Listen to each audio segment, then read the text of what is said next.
Paddy spoke at my father's memorial in Athens. He had a fleeting encounter with George, one that also happened to be by moonlight, when he was landing on the island of Crete for the Heraklion raid. Paddy was taking the same sub off the island, and they hailed each other across the black waters. That sad but inevitable moment has now come to speak of Paddy.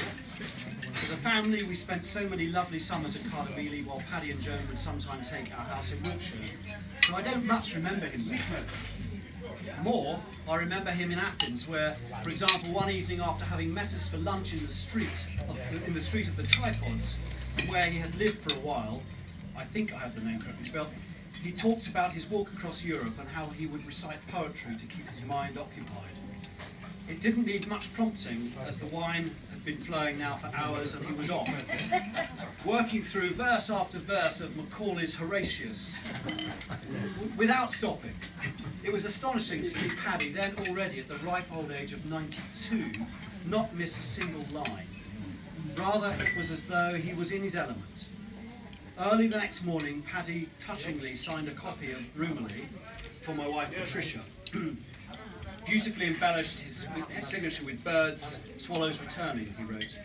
I'm sitting at it now, I'm looking at it now, and I feel his loss terribly.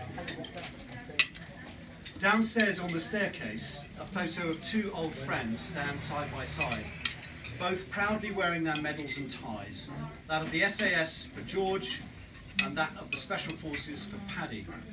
Both lean on their sticks, but both are so still full of life. Both look ahead with strength and bearing. Indeed, with Paddy gone, it is the passing of a generation. What an extraordinary man, handsome, engaging, charming, erudite, full of life.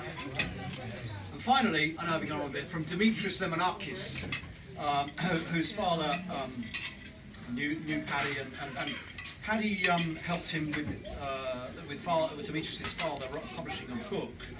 But the book starts with a phrase written by Paddy.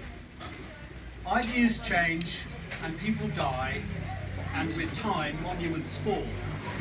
Nonetheless, something that cannot be destroyed may live on. It is the spirit that guided the people of this island, that contains all their virtues, that inspires and becomes inspired, and is so shiny, as is the air and the light that sheds above your mountains. Patrick Leigh Fermor, 27th of May, 1989.